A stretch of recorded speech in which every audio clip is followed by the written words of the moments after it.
What does it mean to honor? To honor means more than obedience. It is respect, deference, care, emotional investment, and deep gratitude. It is asking your father about his youthful trials, listening to your mother recount her silent sacrifices, caring for them in their old age, speaking of them with reverence, seeking their wisdom before major life moves. In this age, many are eager to escape their parents. They see them as burdens to shed for independence. Yet the scriptures say otherwise. You cannot separate honor from inheritance. Even Jesus, as the Son of God, submitted to earthly parents.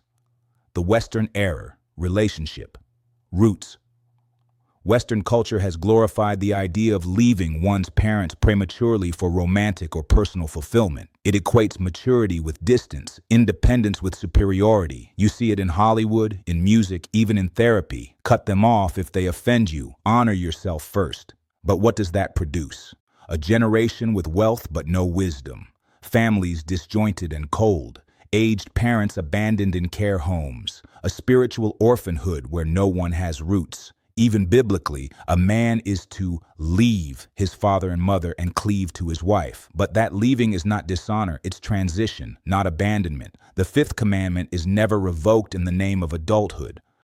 When you honor your parents, you tap into generational blessing. The prayers of your mother are weapons you don't see. Your father's counsel can save you from ruin. You access divine longevity, not just in years, but in legacy. Your life becomes sustainable, fruitful, and covered. You preserve the order of God. Family is God's first institution. When we break it, society breaks. And don't miss this. Even if your parents failed in some areas, honor is not conditional. God didn't say if they're perfect, then honor. He said honor, full stop.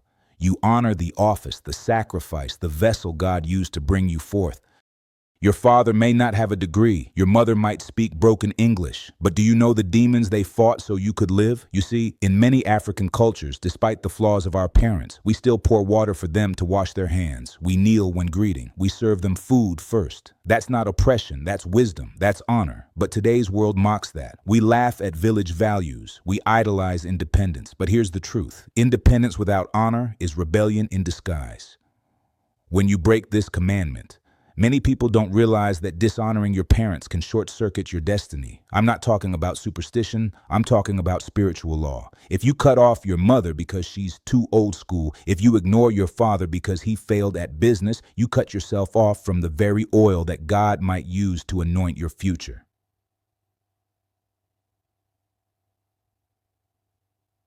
Honor looks like calling them regularly, even when your schedule is full.